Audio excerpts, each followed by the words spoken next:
En la vida no siempre avanzamos como queremos. A veces damos un paso, a veces retrocedemos y otras veces, sin darnos cuenta, cambiamos de lugar. Pero siempre, sin excepción alguna, tenemos un punto de partida. Un momento que nos marcó, una historia que contar.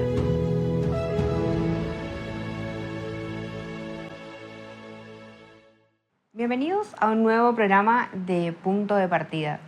Hoy tenemos una visita muy especial. Vamos a hablar sobre la vida de Santiago Orbes, esta persona que se dedicó a hacer de su problema, de su enfermedad, una ayuda para muchas personas de la región ya. Santi es muy conocido por su abordaje con respecto al consumo problemático. Así que Santi, bienvenido y gracias por estar. Antes que nada, muchísimas gracias por la invitación y por la presentación. Sobre todo, yo creo, trato de decir siempre o de enmarcarme como alguien común, que, bueno, particularmente lo que me llama a mí o mi llamado, por decirlo de alguna forma, lo que me corresponde es, o lo que elegí hacer fue esto, ¿no? Poder darle voz a esta problemática que, bueno, particularmente a mí me tocó vivir y que en ese momento, cuando a mí me tocó vivirla, no había muchas voces que hablen sobre adicciones, no había muchas voces, sobre todo, no solo que hablen, sino que den respuestas, que es lo que mucho nos faltó a quienes en algún momento tuvimos la problemática. Entonces, bueno, hoy tratamos de, por sobre todo, dar respuestas, estar a disposición de la gente, de poder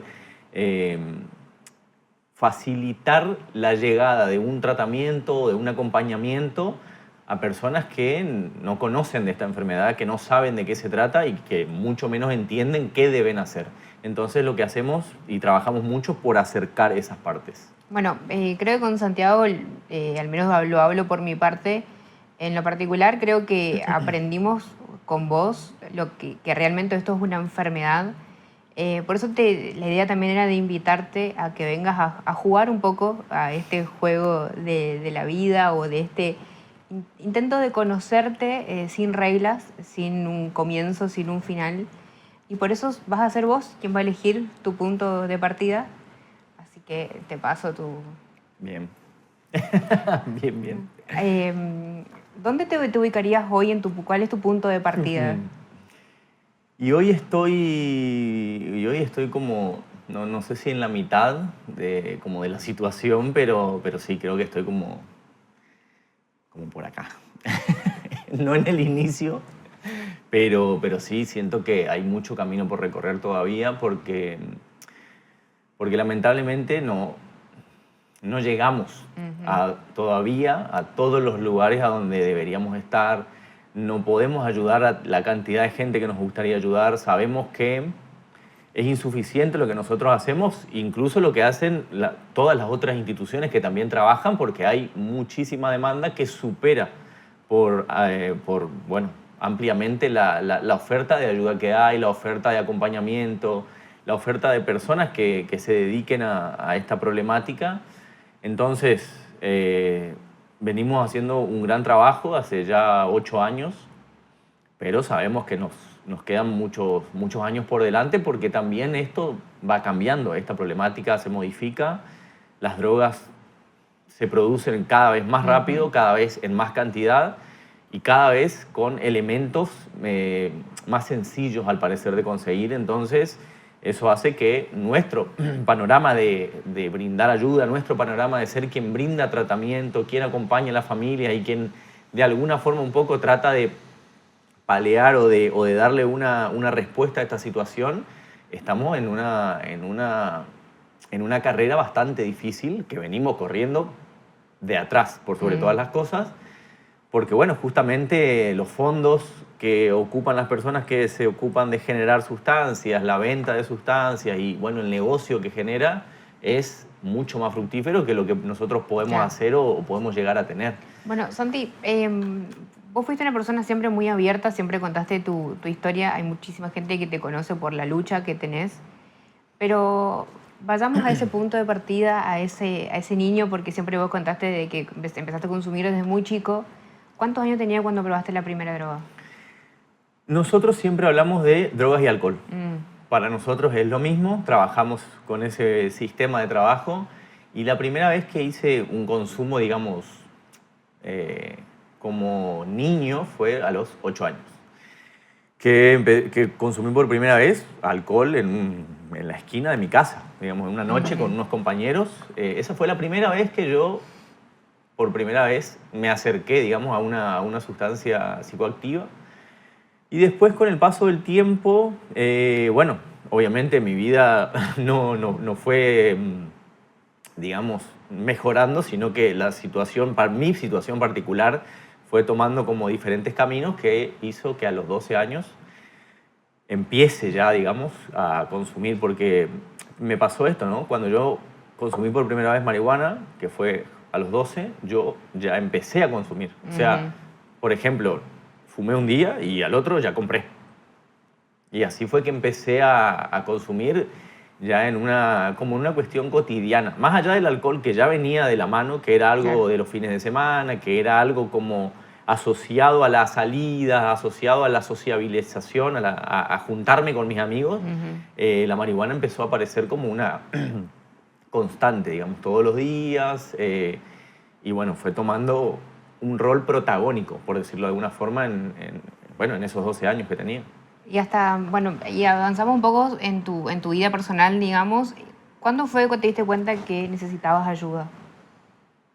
Y en realidad, a ver, nosotros como familia empezamos a buscar ayuda desde temprana edad, porque mis padres se enteraron 1 o 2 años después de que yo empecé a consumir. Ellos ya tenían conocimiento de que yo tenía un problema con la sustancia y que además tenía muchos problemas de conducta. Entonces, quizás no como una cuestión de drogadicción o de enfermedad, pero sí tenía un condimento asociado a la droga que, bueno, traía otro montón de problemas escolares, de conducta, bueno, de trato familiar. Entonces, desde muy temprana edad nosotros empezamos a caminar como diferentes lugares donde se hablaba no solo de adicciones en ese momento o de enfermedad o de drogas, sino también de, bueno, cómo mejorar la conducta, cómo ser, no sé, un niño, un joven o un adolescente más aplicado. Pero también, así como yo empecé a consumir marihuana a los 12 años, también empecé a consumir de forma muy prematura otras sustancias. Más allá del alcohol y la marihuana, empecé a consumir algunas sustancias como fármacos, como inhalantes, hasta que en un momento, a los 14 años, empecé a consumir cocaína. Y bueno, ahí fue como yo siento particularmente que en mi historia eso fue gran parte de profundizar esta enfermedad, de profundizar mis problemas de conducta, mis problemas en mi casa, mis problemas conmigo mismo, porque por sobre todo eso, Claro. la droga tiene que ver mucho con la relación que uno tiene con uno mismo y con su entorno. Entonces, después de que empecé a consumir a los 14 años, ahí fue más complicado, cada vez más complicado. ¿Y vos te internaste a qué edad? A los 18. Yo me interné un mes después de cumplir 18 años, el 22 de febrero del año 2008.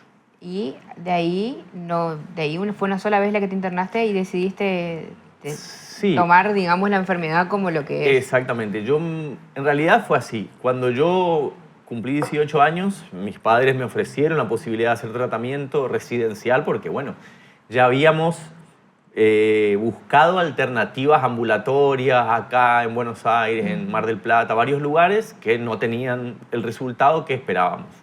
Que esperaban ellos más que nada, porque yo la verdad es que hacía más que nada lo que decían ellos.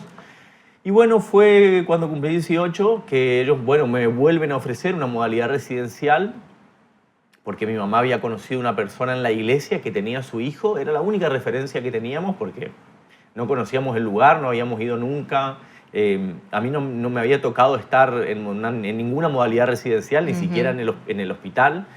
Entonces, a los 18 años ellos me ofrecen y bueno, fue la primera y única vez que hice tratamiento residencial, un tratamiento que duró 32 meses de duración en total, de principio a fin.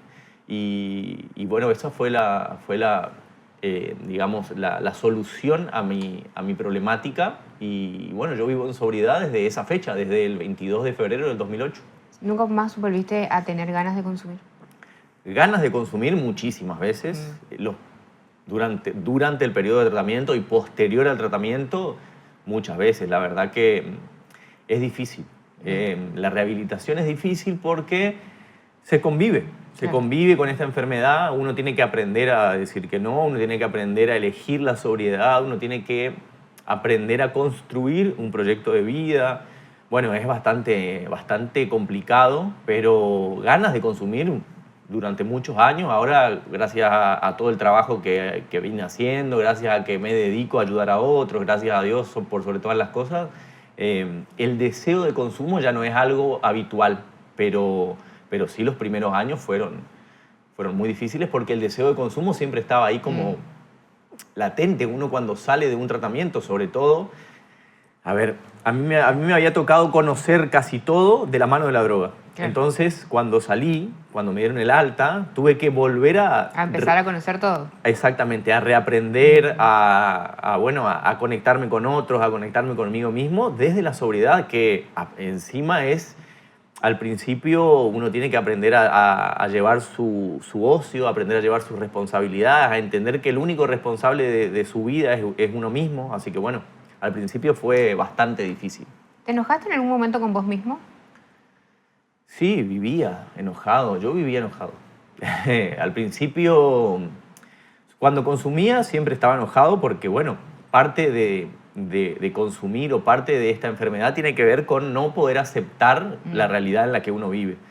Entonces, yo siempre estaba enojado y después de tratamiento o durante el tratamiento también me costó porque, obviamente, como te digo, yo había aprendido todo de la mano del consumo y de repente pasé a vivir una vida 100% en sobriedad. Entonces, todo me costaba el doble, todo era más difícil. Tenía que aprender a lidiar con mis emociones, a poner en práctica las herramientas que había aprendido. Entonces, muchas veces estaba enojado con la vida, con las situaciones, conmigo. Con esto me pasaba. Estaba enojado por ser como era. Entonces, bueno, tenía que trabajar sobre eso y sentarme con mi psicóloga o mi terapeuta y decirle, mira, esto no me gusta, vamos a profundizar, cómo se puede cambiar, cómo se mejora, pero es un trabajito constante. Santi, y bueno, si miramos un poco de la mitad de la vida, digamos, una vez el Santi recuperado, digamos, y mirándote un poco para atrás, bueno, empezaste a consumir alcohol, digamos, desde muy chico, pero fuera de toda esa situación, ¿eras feliz?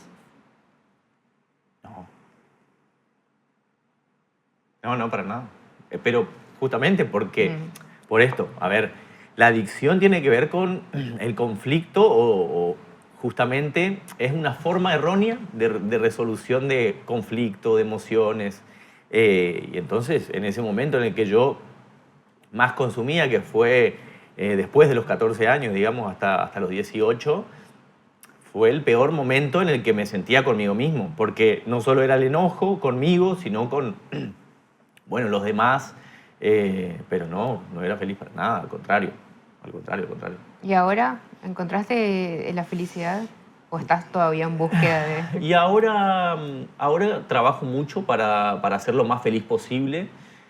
Hay días que son mucho más difíciles que otros porque, bueno, obviamente sigo conviviendo con esta enfermedad, ya no de la misma forma que hace 20 años, pero sí sigue siendo difícil. Llevar adelante todo este proyecto genera mucha presión, genera muchas responsabilidades y bueno, eso hace que muchas veces sea difícil encontrar un equilibrio entre, bueno, la felicidad, entre el trabajo, entre las responsabilidades.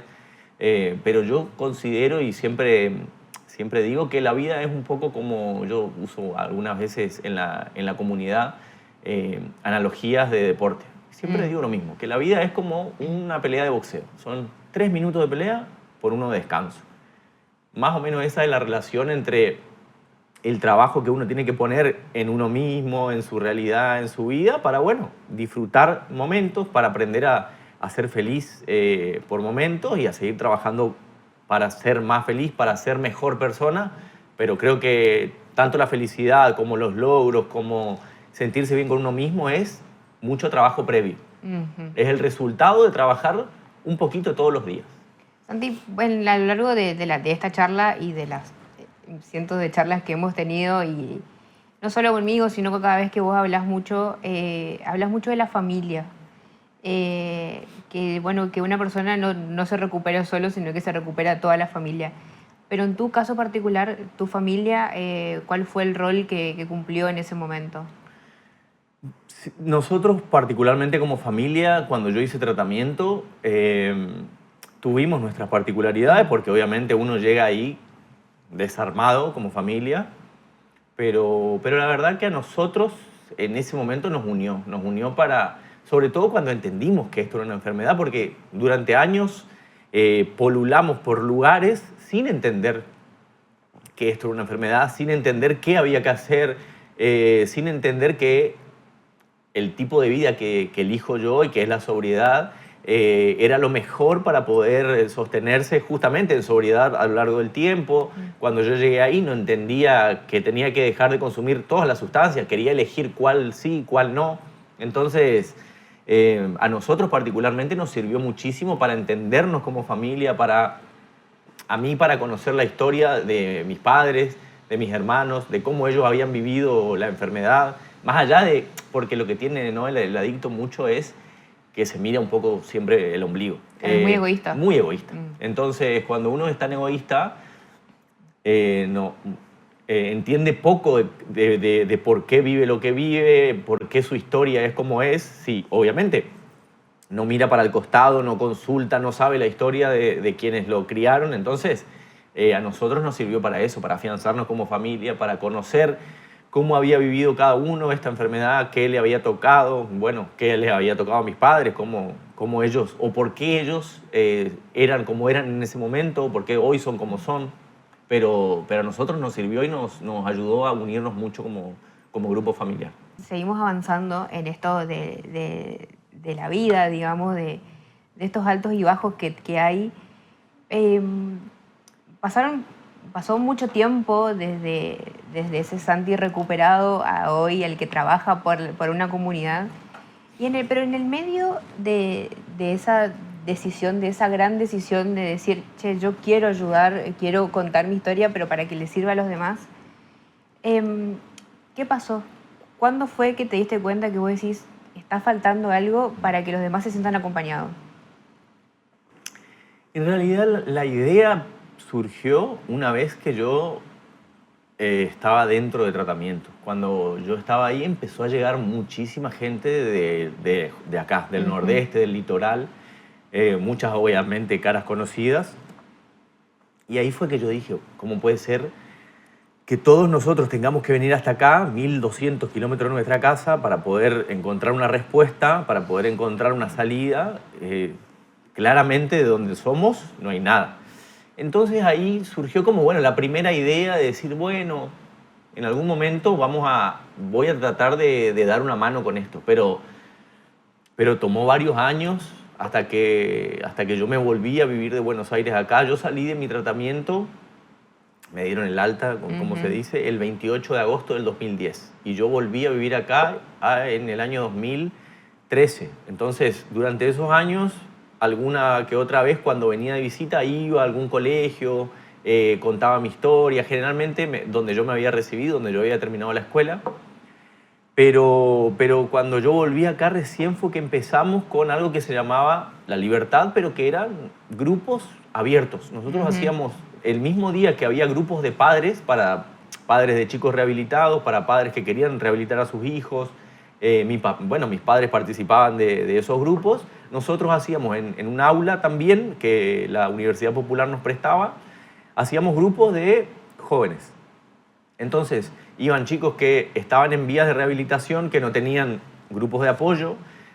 Éramos varios que ya éramos de Chaco y teníamos nuestra alta y bueno, no podíamos volver siempre a Buenos Aires a hacer nuestros grupos. Y entonces, bueno, a partir de ahí empezó a surgir esto de reunirnos casi religiosamente una vez por semana para hablar de adicciones, más allá de lo que hacíamos de ir a un diario, de ir a un colegio, de ir a una iglesia.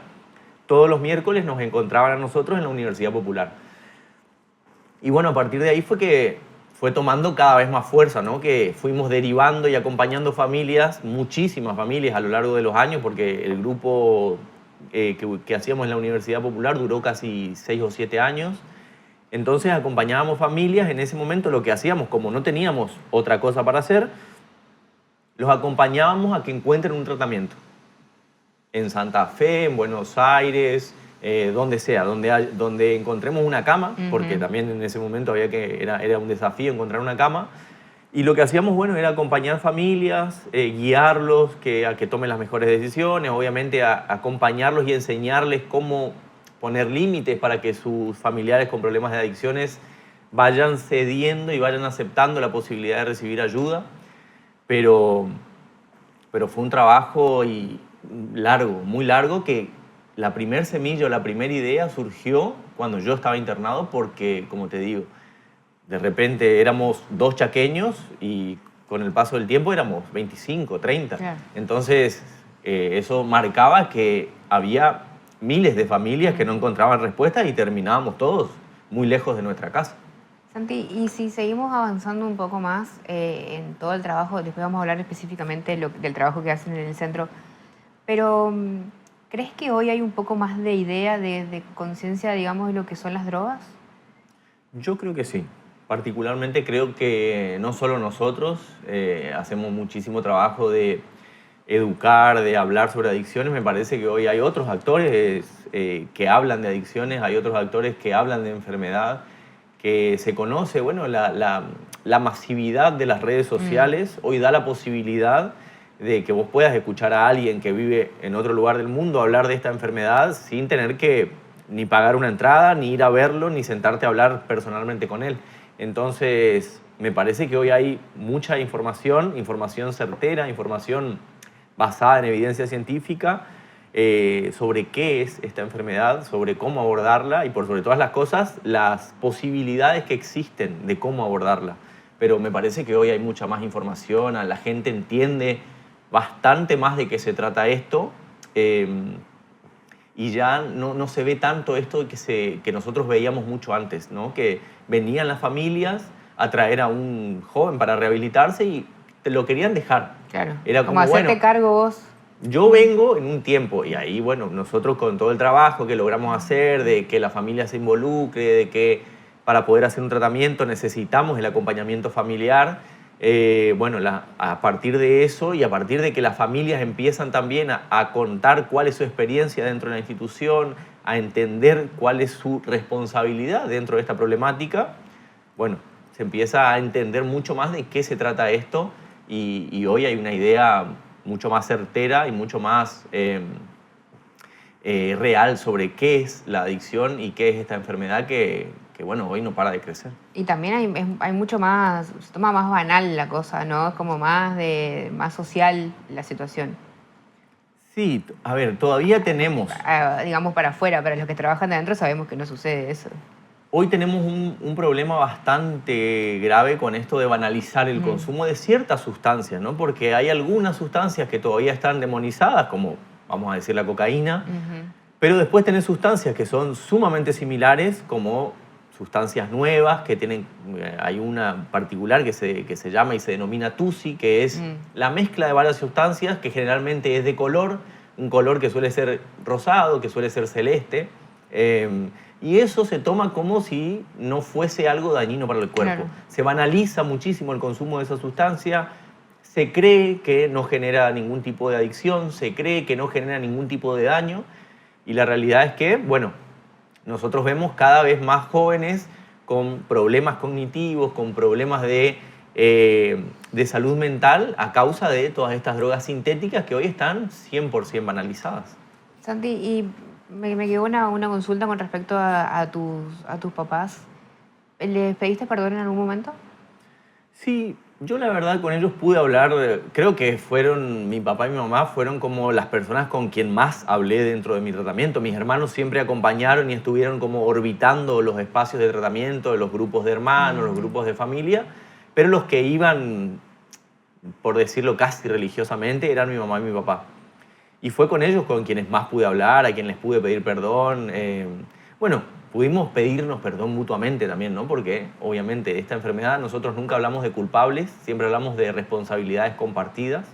Entonces, bueno, ellos pudieron no solo contarme su historia que habían vivido en su vida, sino también pudimos hablar sobre en qué momento nos equivocamos todos como familias tomando malas decisiones. Pero sí, la verdad que yo pude hablar mucho con ellos, no solo en el proceso de tratamiento, sino posterior al proceso de tratamiento. Yo creo que a nosotros nos quedó bastante eso como familia, ¿no? El hecho de poder hablar y poner sobre la mesa cualquier problema que haya, sentarnos a hablar y saber que esa es la vía para resolver. Sentarse a hablar de lo que uno siente, poder utilizar herramientas para que obviamente no sea un desborde de emoción, pero sí creo que como familia no solo nos unió, sino que también nos dio la posibilidad de cada vez que hay un problema, cualquiera sea, tenga que ver o no tenga que ver con la adicción, poder sentarnos a hablar para resolver y para poder fortalecer.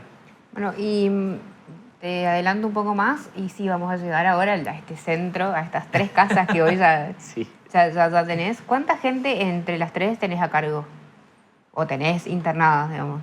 Y entre las 3 casas hoy deben haber en tratamiento, porque hay jóvenes que están en procesos residenciales, netamente residenciales, y procesos que ya son ambulatorios. Jóvenes que van y vuelven, que trabajan, que van a la facultad. En total deben ser 80 personas las que hoy están recibiendo algún tipo de acompañamiento, tanto residencial como ambulatorio, de parte de nuestra institución, y que, bueno, están haciendo sus procesos de rehabilitación, algunos ya concluyendo sus procesos, algunos que ya han concluido y siguen viniendo, porque lo que nosotros decimos es muy importante hacer tratamiento, pero es muy importante poder mantenerse en sobriedad. Y para poder mantenerse en sobriedad hay que seguir trabajando, hay que seguir yendo a la terapia, yendo a los grupos, hablando de lo que uno siente, bueno, poniendo en práctica lo que uno hizo. Entonces, eso nos da un número de 80 personas que hoy están recibiendo de forma directa o indirecta tratamiento en la institución. Bueno, y seguimos un poco avanzando en este juego y ahora llegamos a un momento clave en este momento, que es el momento fotos. Yo te voy a mostrar un par de fotos. Primero que nada, yo sé que hace poco pariste a tu papá, nosotros lo conocimos, un tipazo, vecino acá del barrio. ¿Qué ves en esa foto? Mi papá a él le costaba bastante sonreír, era bastante serio. Siempre se reía sin mostrar los dientes en realidad, como hacía una mueca, siempre le decíamos que hacía una mueca más que sonreír. Y esta nos sacamos, bueno, él falleció de cáncer en septiembre, el 24 de septiembre. Y bueno, la verdad es que difícil, pero bueno, es una buena foto. Para mí, obviamente que lo extraño y que... Sí, por supuesto. Pero me parece una buena foto justamente por eso, porque yo trataba un poco en esta enfermedad que fue difícil, porque obviamente lo fue deteriorando mucho, pero creo que es de las pocas o de las últimas veces que en realidad logramos conectarnos, porque, como te digo, esta enfermedad que él tenía, en un momento, bueno, ya no, como que no tenía la capacidad de conectarse, estaba, bueno, desconectado. Y bueno, esta fue una de las últimas veces que él todavía caminaba, que él estaba lúcido, por decirlo de alguna forma, pero me parece una hermosa foto, la verdad, y bueno, él ni hablar. Bueno, y tu familia. Claro. Acá, bueno, esta es en la misma vereda, de la casa de él. Él vivió acá a la vuelta muchísimos años. Pero bueno, es un poco lo que decía anteriormente, ¿no? Nosotros, a ver, como mi familia me acompañó a mí en mi proceso de rehabilitación, también nos unimos para acompañarlo a él en su proceso de enfrentar esta enfermedad, que fue dificilísimo, pero bueno, hacíamos todo lo posible también para un poco no normalizar la situación, porque es imposible normalizarla, pero sí para que él disfrute, para que pueda comer cosas que le gusten, porque tenía dietas estrictas y bueno, muchas cosas que había que cumplir y tratábamos de que más allá de que hacíamos tratamiento y de que se hacía todo lo que los médicos indicaban, haya momentos de disfrute. Entonces buscábamos la forma y la alternativa siempre de, bueno, de hacer algo distinto y de estar con él y de acompañarlo incansablemente. Bueno, Santi, ¿y esta una foto actual? Un conquistador de sueños, no sueños, yo creo que, yo te lo dije una vez, no solo sos conquistador de tus propios sueños, sino que también ayudás a que los demás conquisten sus propios sueños, porque yo creo que el rehabilitarse es el sueño de todos los que están ahí. ¿Qué ves en esa cara? Y la verdad, esta es la apertura de la institución en Paraguay. Nosotros estamos hoy trabajando no solo en Chaco, también en Corrientes y abrimos hace muy poco en Paraguay. Y la verdad es que es un logro. Agradezco el elogio, pero sí, yo creo que no es solo el sueño de quien sufre la problemática de rehabilitarse, sino de todo su entorno. Entonces, para mí es muy importante que las comunidades, que los centros de rehabilitación, es lo que yo digo siempre, digamos, acá se necesitan la mayor cantidad de manos posibles. Ni nosotros solos vamos a poder, ni el Estado solo va a poder. Entonces, tenemos que tratar todos de tirar el carro para el mismo lado, porque así como a mí me tocó pasar por este proceso y por esta enfermedad, hay miles que necesitan ayuda, miles que necesitan salir adelante, miles de familias que hoy todavía están polulando sin encontrar respuestas y bueno, me parece muy importante que la multiplicación, ¿no? No solo de voces, de gente que hable de esta enfermedad, sino de manos que ayuden y que colaboren para que otros puedan salir adelante. Es fundamental. Y bueno, y por último, para que sucedan todos estos Santiagos, tiene que haber un Santiago chiquito. Si te ves a la distancia, ¿qué te dirías? Y esta foto, yo la verdad es que lamentablemente hay de partes de mi vida que, bueno, hay como lagunas. Pero a mí siempre me anotaban en los actos escolares, siempre me hacían bailar el pericón, todas esas cosas siempre me hacían, que creo que me terminó sirviendo para algo en la vida, ¿no? Para sociabilizar un poco mejor ahora de adulto. Pero, a ver, si hay algo que a mí me hubiese gustado escuchar más de niño, en estos momentos, en realidad, en varios momentos de mi vida, creo que hubiese sido, no sé si más sinceridad o más crudeza, por decirlo de alguna forma, en mi crianza. Porque mis padres fueron maravillosos. Yo no tengo hoy nada que reclamarles ni nada que reprocharles, pero sí, en ese momento, cuando yo era un niño, carecía y carecí durante muchos años de herramientas para poder justamente evitar esta enfermedad, que es la adicción, como nosotros decimos siempre, es el resultado de una historia. Entonces, para llegar a eso, previamente pasaron muchas cosas que quizás si yo hubiese tenido una crianza más, no sé si cruda o dura o quizás más disciplinada, hay cosas que hubiese podido evitar. No te digo que mi historia hubiese sido 100% diferente, pero algunas cosas... No sería tan dura. Algunas cosas hubiesen sido distintas, seguro. Bueno, Santi, gracias. Vos sabés que siempre es un placer y siempre vamos descubriendo un poquito más de lo que hay detrás tuyo. Ahora llegamos al punto final de la entrevista. No quiero preguntarte por qué brindarías, pero sí quiero que con el brindis vos digas cómo querés que la gente se acuerde de quién es Santiago. Un poco lo que te decía al principio, ¿no? Yo trato siempre de no creerme nada. Siempre me parece que es importante trabajar por los sueños de uno, trabajar por los objetivos Y yo siempre me trato de considerarme uno más, un común.